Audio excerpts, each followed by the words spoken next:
똑같지 않은 인터뷰. 국회 과방위 여당 간사인 더불어민주당 김현 의원과 이야기 나누겠습니다. 안녕하십니까? 네, 안녕하십니까. 더불어민주당 과학기술정보통신위원회 간사 김현입니다. 예, 의원님 오늘 첫 정기국회 개회식이었었는데요. 네. 분위기가 어땠습니까? 분위기는 국민의힘이 상복을 입고 들어와서 되게 좀 생뚱맞았다. 분위기가 있었고요.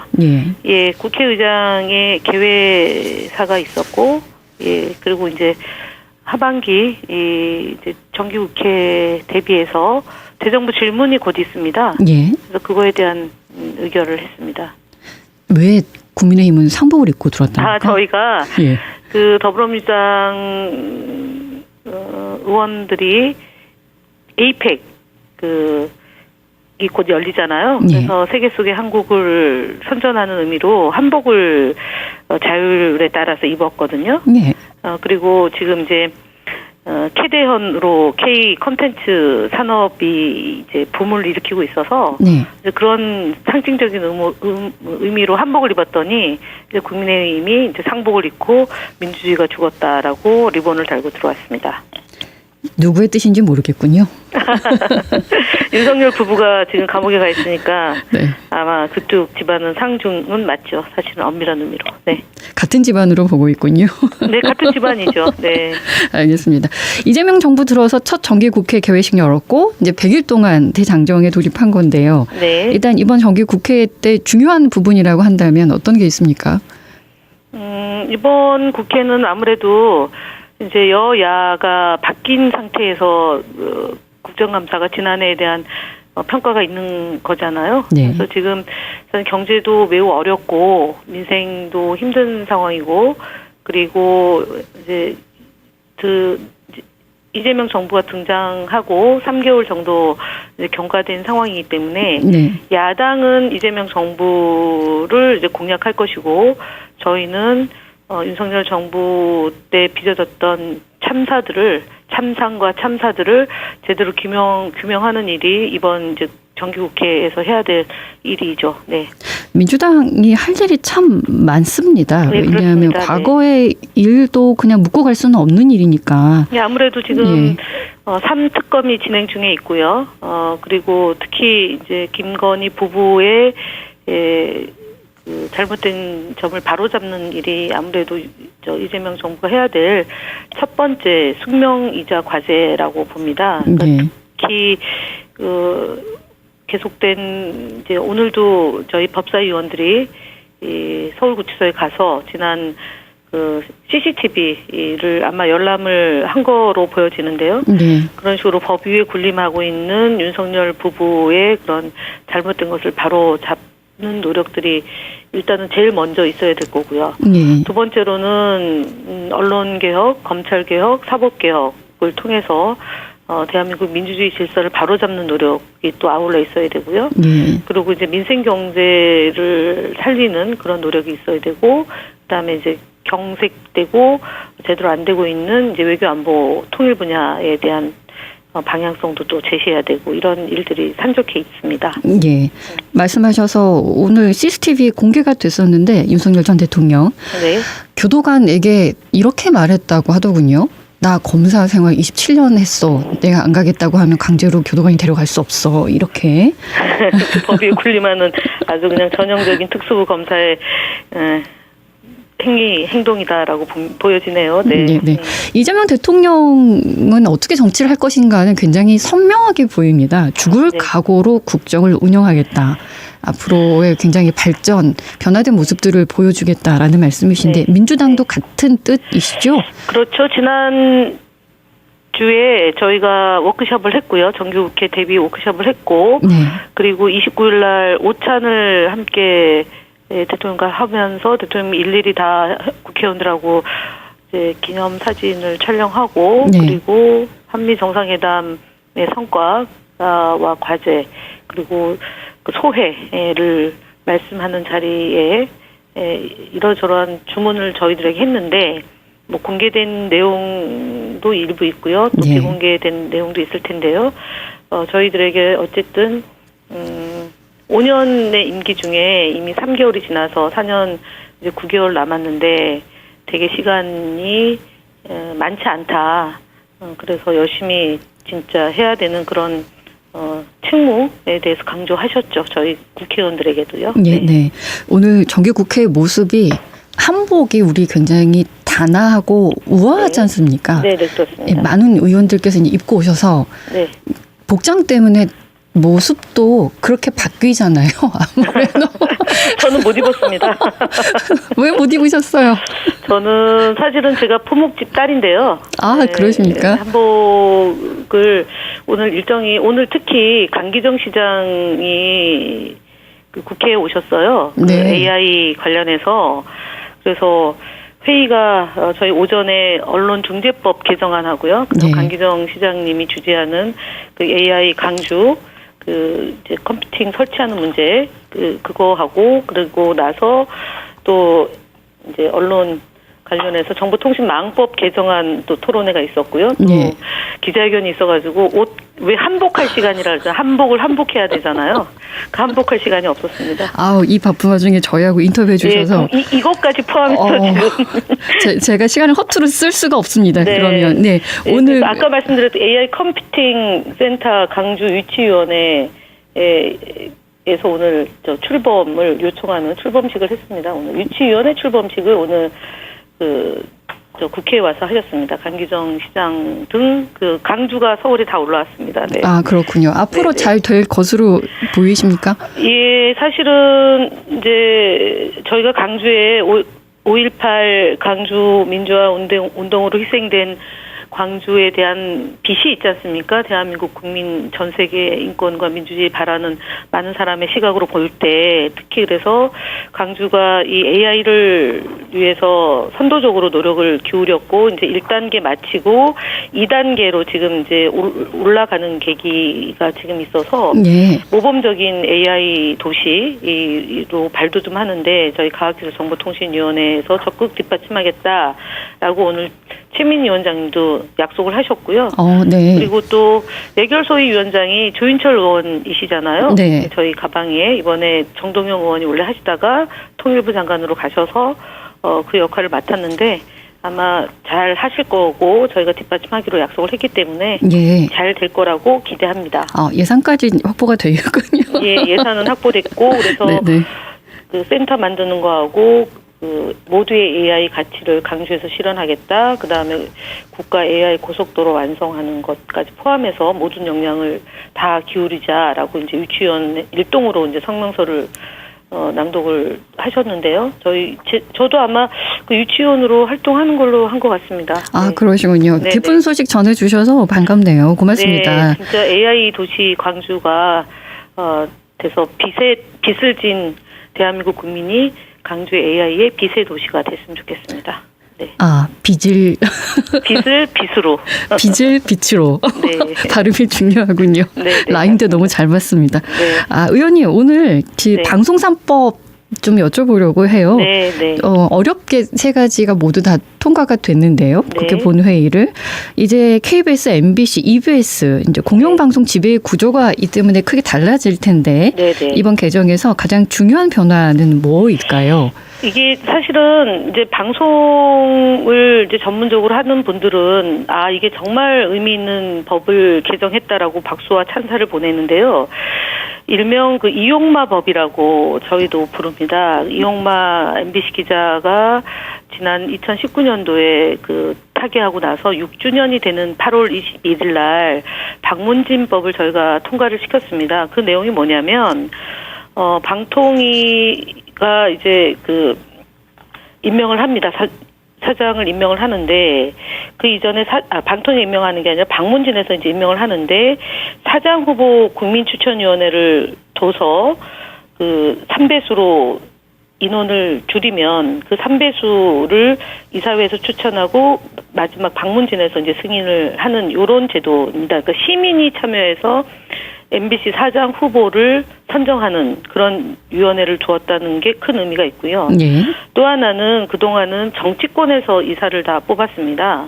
예를 들어서 9명을 한다고 치면 이제 이제 대통령을 배출한 쪽에서 6명을 이사 추천을 하고요. 네. 나머지 3명은 이제 야당에서 추천을 하는데 13명으로 13명으로 늘리면서 정치권 추천목을 명문화해서 40%로 하고요. 네. 나머지 60%는 시청자위원회에서 2분을 추천하고 종사자 대표에서 2분을 추천하고 학회 법조계 이렇게 해서 시민과 전문가들의 추천 몫을 늘려서 MBC 방문진을 국민들에게 보다 좀 활동할 수 있게끔 늘려놨다라는 게 큰 의미가 있다고 봅니다. 그리고 네.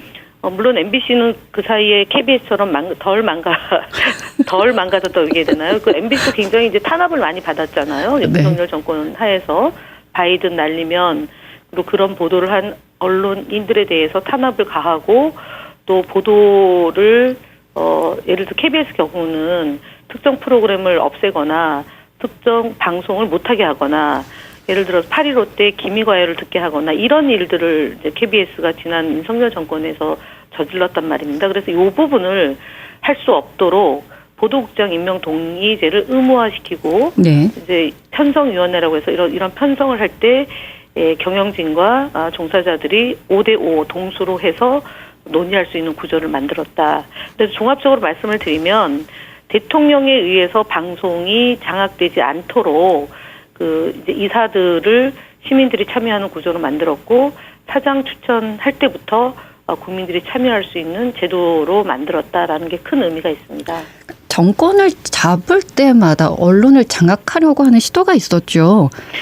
그 정권이 민주정부에서는 사실은 그런 일을 못하는데 네. 보수 정권에서 그런 일들이 비일비재했던 거라고 보면 될 것 같습니다. 네. 언론 장악이 다음 정권 연장하고 연결된다라고 이제 생각을 했던 모양이에요. 그럴 수도 있고요. 예. 예를 들어서 정부의 잘못된 일들에 대해서 뭐 심층적으로 이제 그 탐사 보도를 한다거나 기획 보도를 한다거나 내지는 대한민국 민주주의 역사를 제대로 알리면 아무래도 보수 세력이나 극우 세력들에게는 납득하지는 않습니다. 네. 예를 들어 양평 고속도로 문제를 KBS가 제대로 보도했다면 그것이 그렇게 오랫동안 수면 밑에 있지는 않을 거라고 봅니다. 왜냐하면 KBS가 제대로 보도할 때 국민 여론에 미치는 영향은 굉장히 큽니다. 예. 그리고 이제 지역 방송에서 이 문제를 다루느냐 다루지 못하느냐 이제 그런 상황이고 그리고 예를 들어서 이제 MBC가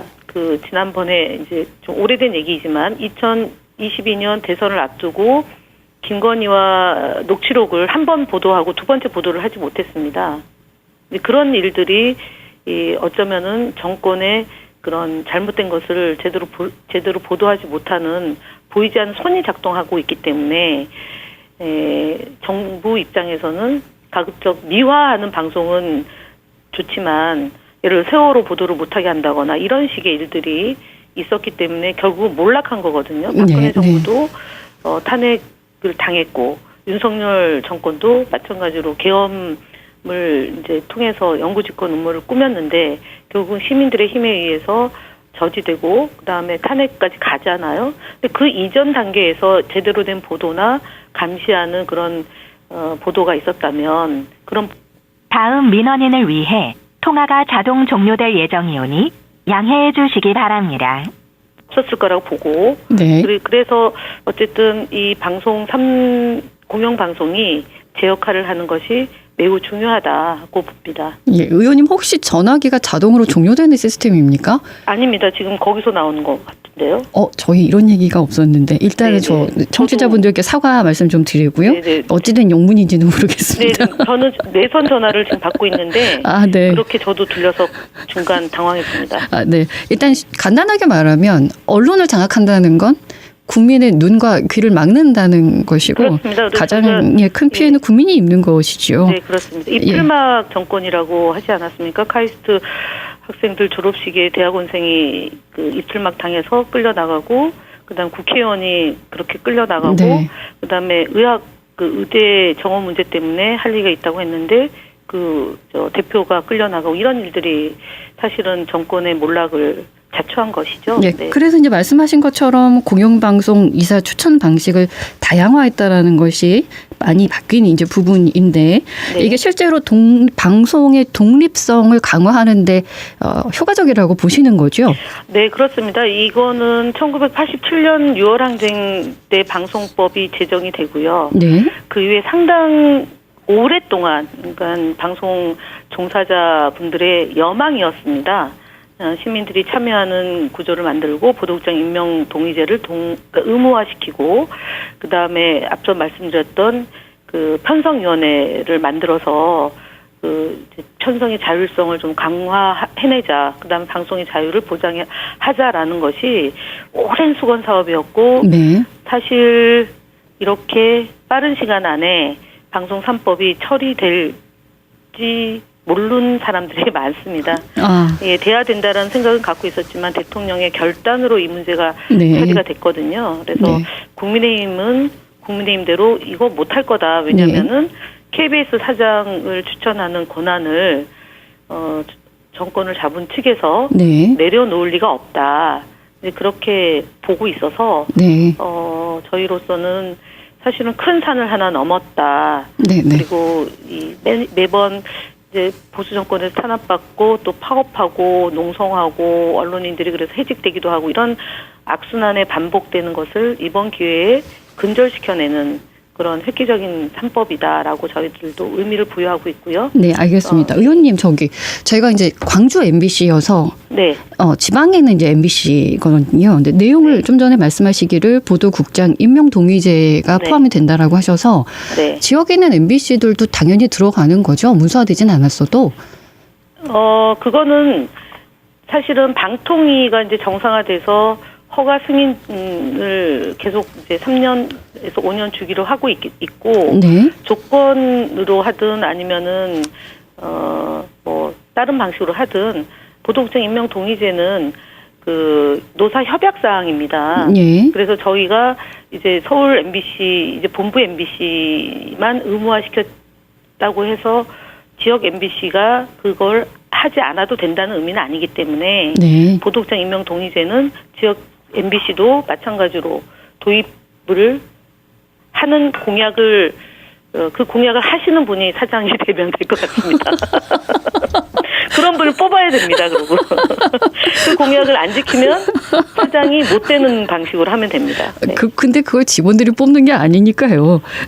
아니 네. 그래도 국민들이 뽑는 거지 않습니까? 네. 그러니까 사장 후보 추천위원회 100명 이상 성별, 연령별, 지역을 다 포함해서 무작위로 여론조사 방식으로 네. 그 추천위원을 뽑기 때문에 그분들 안에 3배수로 들어가려면은 네. 지역 MBC 보도국장 임명 동의제를 추진하겠다. 네. 그러니까 지역에서도 그렇게 공약을 내는 분이 아마 사장이 되지 않을까라고 네. 기대합니다. 지역 이렇게 이음절만 넣으시면 되는데 그게 뭐 어려운 일이라고. 근데 사실은 그렇게 되다 보니까 네. 또 이제 다른 방송, 뭐 민영 방송까지 다 해서 알겠습니다. 1단계로 일단 먼저 처리했다는 그런 네. 말씀드리겠습니다. 알겠습니다. 네. 바쁘신 분이라서 제가 이제 하위 규정 정비가 돼야 되는데 네. 일단 이진숙 방통위원장은 아는데 방통위가 무슨 역할을 하는지를 또 일반 시민들은 모르실 수가 있어서 네. 그 하위 규정 정비를 일단 방통위에서 하는 겁니까? 네, 네, 그렇습니다. 지금 다음 민원인을 위해 통화가 종료되었습니다. 네, 뭔가 좀 문제가 있는 것 같아서 다시 전화 연결을 하도록 하겠습니다. 이제 방통위에서 방송 3법이 통과가 된 이후에 하위 규정을 정비를 한다고 해서 그 말씀 좀 여쭤볼 거고요. 그리고 방통위 개편 법안을 김현 의원께서 직접 발의를 하셨거든요. 그래서 어떻게 해서 이걸 발의를 하셨는지 그에 대한 이야기를 나눠보도록 하겠습니다. 만약에 이제 발의를 하셨던 방통위 개편 법안이 통과가 된다면 현 이진숙 위원장의 임기 문제는 어떻게 되는지 그 또한 여쭤보도록 하겠습니다. 위원님, 네, 예, 저희가 연결이 됐고요. 그 방송통신위원회는 네. 앞서 말씀드렸던 것처럼 KBS 이사를 이제 이제 방통위가 추천을 하고 대통령이 임명하는 거라 방통위가 사실은 KBS 경영을 책임지는 사람을 뽑는 거라고 보시면 됩니다. 예. 근데 이제 그렇기 때문에 KBS, MBC, EBS 공영방송의 그런 운영에 대해서 종합적으로 감독하는 기관, 규제기관이라고 보시면 되죠. 아, 그렇군요. 그래서 그런데 지금은 이제 40%는 정치권에서 추천을 하고 나머지 60%에 대한 것은 각 단체 단위에서 추천을 하고 그것을 실행하는 실무적으로 뒷받침하는 걸로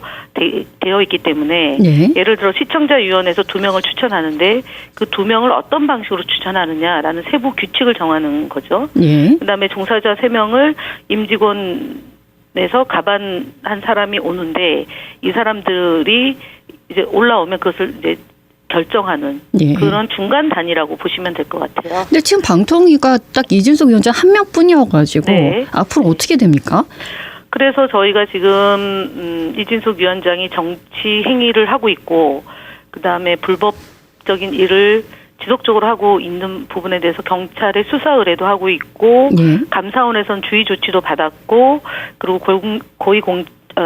공직자윤리법으로 이제 공직자윤리위원회에서 이해충돌 방지 의무를 위반했다. 왜냐하면 MBC 주식을 갖고 있고 직무 관련성에 해당되기 때문에 이 부분에 대해서도 문제 제기를 받고 있는데 이분은 네. 내년까지 나의 임기를 보장해 달라라고 강력히 이제 하고 있는 상황이죠. 그래서 네. 뭐 공무원법 위반으로 직권 면직도 얘기가 지금 오고 가고 있어서 얘기가 대통령 있는데 그거는 네. 이제 검토하겠다라는 정도이고요. 아, 네. 저희는 방통위를 이진숙처럼 중립의 의무를 훼손하고 있는 부분은 그대로 저희가 지적을 하는 거고 네. 방통위가 정상화될 수 있도록 법을 제정을 해서 네. 자연적으로 임기가 종료될 수 있도록 법적으로 지금 대응을 하고 있고 그 법이 네. 방송미디어통신위원회라는 이름으로 지금 발의가 되고 있고요. 예. 논의를 하고 있는 중이고 예. 9월 안에 법이 통과가 되면 이진숙 빵진숙 일명 네. 그 방통위원장의 임기는 이제 종료될 거라고 봅니다. 예, 직접 발의하신 내용인 거죠, 김 의원께서? 예, 제가 발의한 거는 네. 지금 현재 방송통신위원회인데요. 박근혜 정부 때 방송사업자 일부를 과학기술정보통신부에다가 보내놨어요. 그래서 거기에 이제 유료 방송 사업자라고 해서 저희 이제 자택에서 주로 방송을 볼 때 그 SK나 KT나 LG의 통신사랑 연계돼서 방송을 보잖아요. 네. 그러니까 KBS, MBC, EBS는 직접 보지만 그렇게 보는 분들이 이제 인터넷 방송 사업이라고 해서 IPTV로 방송을 보는 그 방송 사업자하고 홈쇼핑 사업자하고 그다음에 위성 방송 사업자를 저희 방송통신위원회에 가져와서 확대 개편을 합니다. 네. 그렇게 해서 지금 상임위원이 5명인데 조직이 확대됐으니까 상임위원 3명에 비상임위원 4명으로 해서 7인 구조로 만들어서 네. 조직을 개편해서 새롭게 이제 방송미디어통신위원회로 만들고 두 번째로는 방송통신심의위원회라고 방송통신에서 공정하게 보도했느냐, 객관적으로 보도했느냐 이런 부분을 심의하는 기구가 있는데요. 네. 그 위원장의 권한을 부여하고 정무직 국가공무원으로 부여하고 그다음에 임기도 보장하면서 국회의 견제 기능을 하나 덧붙였습니다. 그래서 인사청문회 대상이 되고 탄핵의 대상이 될 수 있도록 그리고 장관급 국가직으로 전환하는데 그 법을 이제 새롭게 만들어서 네. 진행을 하면 사실은 유일임 위원장이 얼마 전에 이제 사표를 냈는데 이분도 방송 장악의 거의 그 돌격 대장 역할을 하면서 방송사에 대한 법정 제재를 많이 가해서 지금 재판이 한 40개가 진행되고 있거든요. 네. 이런 일들을 방통위에서 이제 결정을 해서 이제 부당하게 방송 장악을 했던 문제를 이번 기회에 다 정리를 하려고 말씀드렸던 방송통신 미디어 위원회로 제정해서 지금 이제 논의를 하고 있는 상황입니다. 예, 그러니까 기존에 이제 방통위라고 하는 것, 이게 네. 방송미디어통신위원회법 이제 개정안의 핵심이 됐는데 네. 위원 구성이 원래는 5명이었었는데 네, 7명 7명으로. 체제로 이제 네. 늘어나는 거고 네. 상임, 비상임 구조도 달라지게 되는 거고 네, 이제 그렇습니다. 구조가 개편이 된다는 거고요. 네, 네. 또 하나 말씀하신 것이 위원장을 국가공무원으로 하고 방송통신심의위원회. 이거는 이제 방심위 개편. 네, 방심위 개편까지 같이 맞물려 있습니다. 아, 그렇군요. 방통위는 조금 전에 말씀드린 그런 내용으로 개편이 되는 거고, 네. 이제 방심위 개편이 또 하나가 있는데, 네. 이거는 이제 위원장을 국가 공무원으로 하고, 네. 그렇게 되면은 국회 탄핵 대상에 이제 포함시키는 방안이 되는군요. 네, 그렇습니다. 인사청문회도 하고 탄핵 대상이 될 수도 있는 거고요. 예. 함부로 그러니까 민간 독립기구라고 해서 통신을 좌지우지하고 우리가 잘 알고 있는 청부 민원이라고 해서 가족을 동원해 가지고 특정 방송사를 법정 제재를 가하기 위해서 민원을 제기하고 했던 이런 일들이 지난 정부에 있었거든요. 네. 그런 일들이 반복되지 않게 하기 위해서 제도 정비를 하고 그다음 국회의 견제 기능을 강화하는 방식으로 이제 방심위를 재편하는 겁니다. 알겠습니다. 네. 9월 25일 본회의 처리를 목표로 한다고 민주당이 밝혔는데, 네. 이제 법안이 통과가 되면 네. 민주당에 대한 어떤 언론사에서는 잘하고 있는 것도 이제 그 본인의 입맛에 맞게 쓸 거 아닙니까? 네. 뭐 이런 것도 그럼 통제가 전혀 안 되겠군요. 그렇지는 않습니다. 네. 예. 알겠습니다. 이제 이거는 언론인들의, 방송인들의 가장 기본적인 사명이죠. 그렇습니다. 네. 네. 잘못돼 있는 인식 양식을 자체가. 믿고 저희는 또 일을 해 나가야죠. 네. 네, 알겠습니다. 정치 현안도 여쭤보고 싶은데 야당이 네. 지금 새로운 새로운 지도부가 나와서요. 네. 거기에 대한 반응들 어떻게 보십니까? 새로운 지도부가 등장하자마자 그 당대표가 뭐 수단과 방법을 가리지 않고 3개월 만에 이재명 정부를 끌어내리겠다라고 얘기를 하고, 예. 두 번째로는 전환길 강사가 마치 국민의힘을 좌지우지하는 것처럼 지금 비춰진 거 아닙니까? 보여주고. 네. 그래서 되게 우려스러운 거죠. 건전한 보수 야당이 있으면 균형을 좀 이뤄내면서 대한민국 발전을 상호 조화를 이룰 수 있을 텐데, 이 내란의 후예들, 그다음에 내란의 정범들이 여전히 극우적인 발상으로 대한민국 야당을 만들어 나가면 그건 대단히 국가로서 불행한 일이라고 보고요. 네. 선거 시기에 좀 가격하고 표를 얻기 위해서 주장한 일이 거기에서 멈추고 서로 협치와 협력할 수 있는 그런 계기가 되었으면 하는 바람은 갖고 있는데 많이 걱정은 됩니다. 예, 정권을 갖고 있을 때는 그렇게 또 그 전 정권의 탓을 하더니 네. 정권을 내주고 나서는 또 다시 이제 또 여당 이야기만 또 계속 하고 있어서 네, 그렇습니다. 민생 이야기가 나오진 않습니다. 그래도 어쨌든 민생 회복 그 서비스를 저희가 하고 있어 쿠폰을 하고 있고, 그것이 이제 또 2차 단계로 들어가지 않습니까? 네. 사실 저희가 지역에 이렇게 다니면 30%의 효과를 봤다라는 게 대체적인 반응과 분위기 같습니다. 네. 민주당은 열심히 하고 있고요. 국민의힘에서 그렇다는 말씀입니다. 네. 그래서 어쨌든 저희가 더 열심히 하면 아무래도 야당이 말로는 막 공격을 하더라도 또 그 지역에 민심이 있고 수도권의 민심이 또 전국에 영향을 미치기 때문에 사실 지금 이제 여야 지도부 회동에 대해서도 장동혁 대표가 조건부로 수용하겠다라고 얘기한 마당이어서 저희는 마냥 뭐 이렇게 그 반대 발목 잡기로만 할 수는 없을 거다라고 기대하고요. 그래서 좋은 법을 함께 논의해서 좀 통과시키기 위한 노력을 기울여 나가면 그래도 10개 중에 하나 정도는 또 같이 협력할 수 있을 거라고 기대합니다. 좋은 방법인데요. 더 열심히 해서 따라올 수 있도록 하겠다. 네, 맞습니다. 네, 오늘 귀한 시간 내주셔서 고맙습니다. 네, 감사합니다. 국회 과방위 여당 간사 더불어민주당 김현 의원과 함께했습니다. 언제 어디서나 내 손 안의 뉴스. 광주 MBC 뉴스 유튜브 구독으로 함께하세요.